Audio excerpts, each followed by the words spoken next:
Don't miss any content. Don't forget to subscribe and click the notification bell.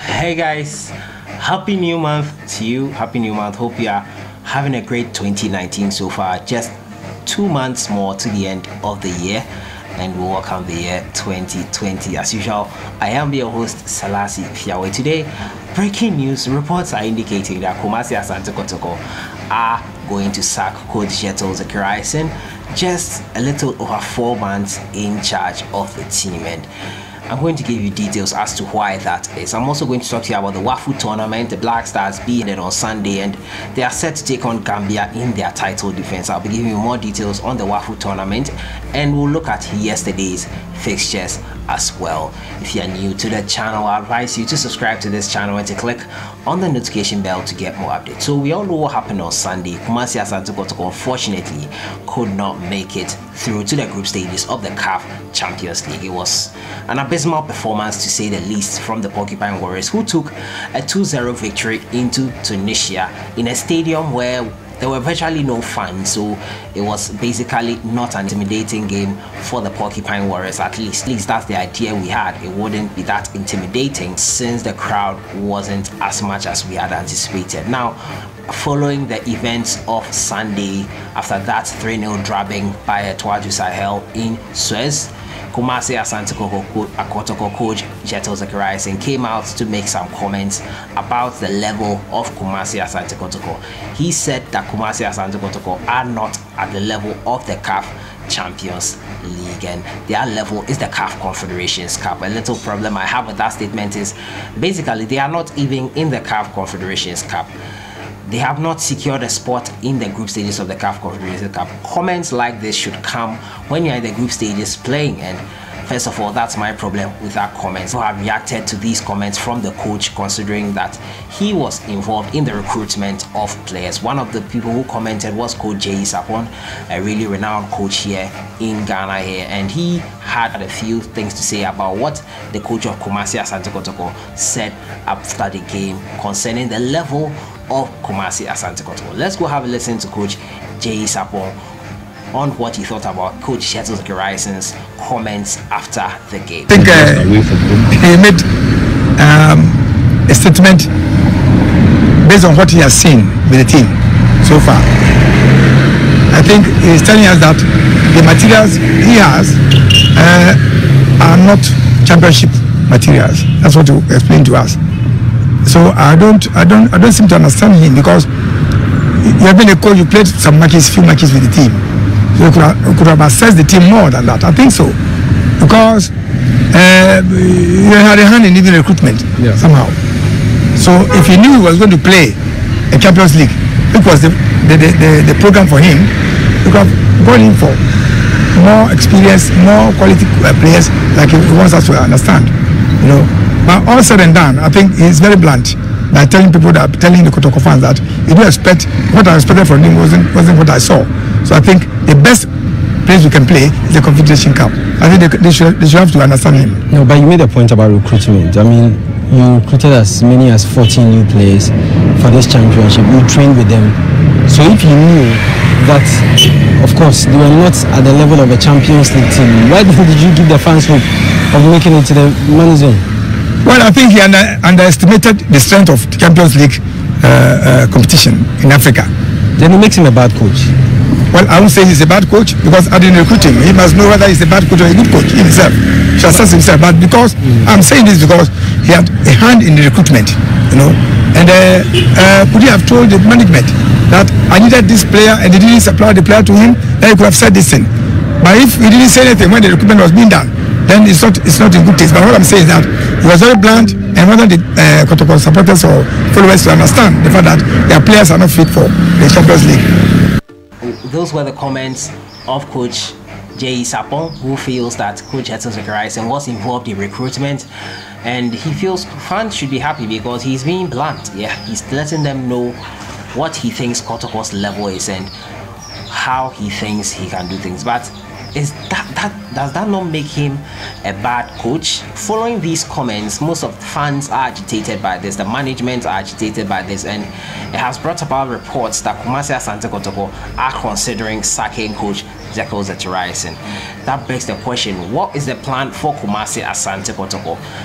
Did they have a plan in place when sacking CK Akono? Why did they appoint ZACHARAISON? What did they see in him before appointing him?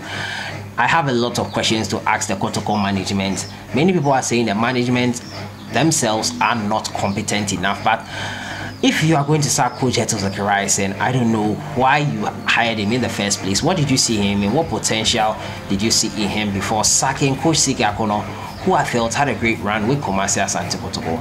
He had to be maintained, had to be given time, but the Kotoko job, as they say, is not easy and not everyone can stay in it. Now, Asante Kotoko are considering terminating the contract of Norwegian coach ZACHARAISON after failing to qualify for the CAF Champions League, according to several reports.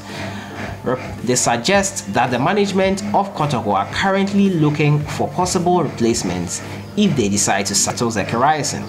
He joined the Porcupines on a 3-year deal, replacing CK Akono, who had his contract terminated weeks after winning the special competition Tier 1 Cup that took Kumasi Asante Kotoko to the CAF Champions League. A portion of ZACHARAISON's contract reads, ZACHARAISON's contract will see him through the 2019-2020 seasons, 2020-21 season, and 2021-2022 seasons, and he is expected to lead the Porcupines to the group stage of the CAF Champions League in the first season.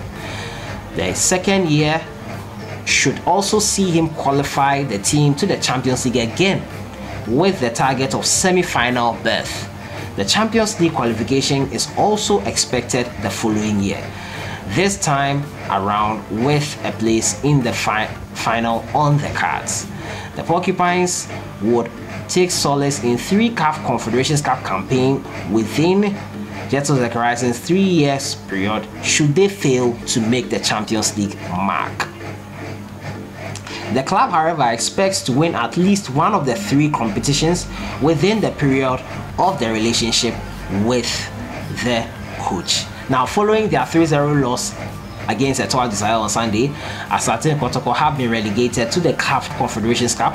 They will know their opponents for the playoff on October 9th. So that portion of the coach's contract, the clause there that says that he has to send them to CAF Champions League his first season, at least the group stages. Second season, they are hoping for a semi-final berth, and the last season, possibly a win of the trophy.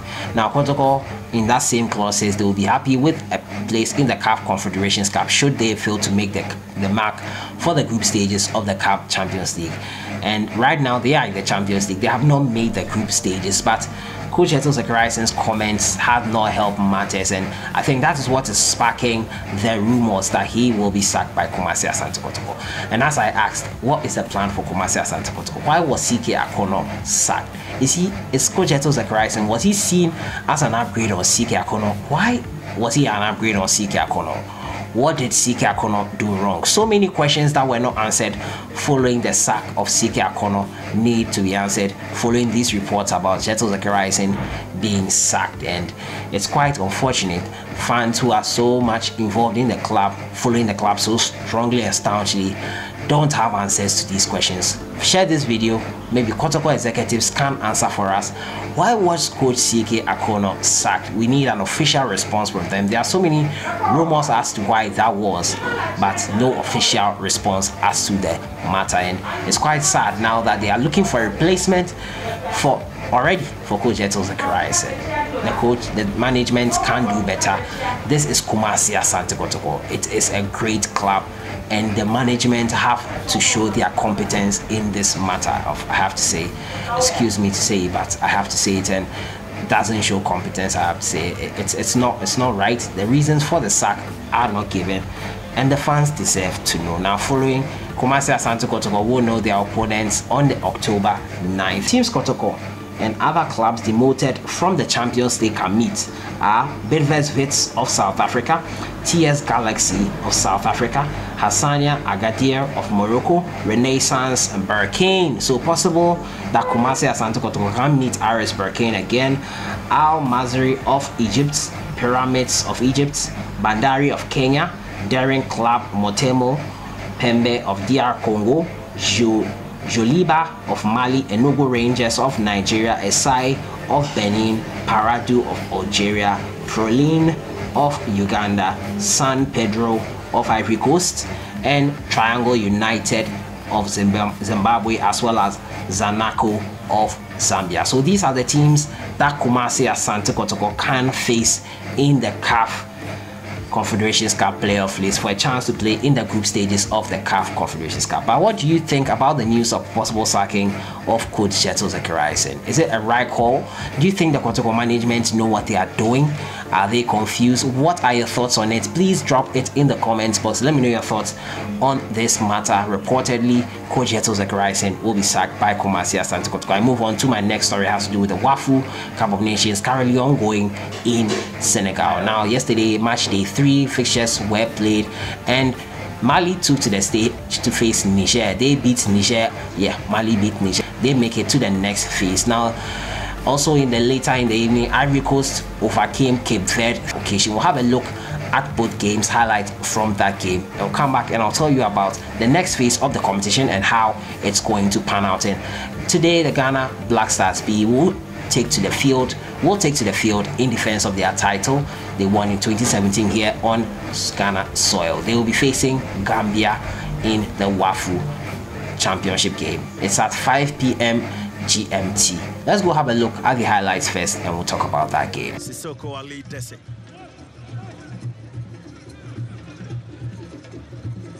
Jay will clear their lines temporarily. Sela. Sissoko. Kone Musa. A chance for Mali. And the referee points to the spot.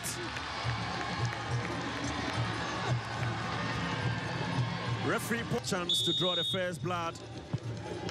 And that's an absolute beauty. Well done, well done. Samake Isaka scores to conserve energy, avoid mistakes, and Nigeria have pulled one back out of nothing. Out of nothing, the Nigerians have a goal. It is Abdul Aziz Ibrahim. The most effective and active player in the Nigerian side. You know, he really took over the mistakes by Malian defender. He could strike and deflect it in. Once again, the Ivorians staring away an opportunity to make it 3, and yes! Ivory Coast have finally found the back of the net by making it 3-0. Knew that Fernandez could do something, and there they have it. Absolutely fantastic. The man who missed that opportunity finally gets to find the back of the net. Fernandez scores for Cape Verde. Oh, that is an absolute beauty. Brilliant ball, well taken. Oh, sumptuous strike.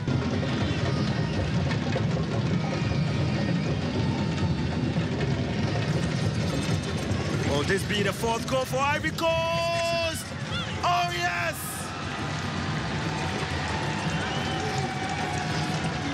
They have... Here's a very amazing goal there from Doumbia. Just saw the goalkeeper dink the ball over him. And absolutely, it is a goal that he would cherish, goal that he would appreciate. But there's something interesting about this Ivorian side. 2 goals for Doumbia and 2 goals there for Mabi. 2 players with those keys to their victory tonight. So that will be highlights there of the games that took place yesterday. The Wafu Cup of Nations are currently ongoing in Senegal, and it's sure to be an interesting encounter. Hopefully, Ghana Black Stars B can retain the title. They will be taken to the field today to face Gambia for a chance to play in the Wafu next phase to win the trophy. That's it. So the next phase of the Wafu tournament looks something like this. The phase 2 will start on the 3rd of October. There will be a day break tomorrow. Tomorrow as well, we'll know the under-23 opponent, the group stages of the under-23 African Cup of Nations that will be taking place in Egypt, and under-23 side, the Black Meteors, will know their opponents tomorrow. But the Wafu Cup of Nations phase 2 will take place on the 3rd of October. Guinea-Bissau will play the loser of game 8, and game 8 is between Guinea and Benin. Now Senegal will take on the winner of game 8, and it's also between Guinea and Benin. Mauritania will take on the loser of game 7, that's between Ghana and Guinea. Burkina Faso will take on the winner of game 7, that's between Ghana and Guinea. Nigeria will take on Cape Verde. Togo will take on Ivory Coast, and on the 6th of October, Liberia will take on Niger, as well as Sierra Leone will take on Mali. So that is it there with the Wafu Zone B Championship, the Wafu Cup of Nations that's currently ongoing in Senegal. These are the fixtures that will be taking place in the phase 2. Today will come to an end of phase 1, and Ghana will be in action. Your predictions are welcome in the comments box, and everything I've talked about today, let me know your thoughts on it. I hope October is better than September for you. Have a great month and have a great week. I'll see you guys in the next one.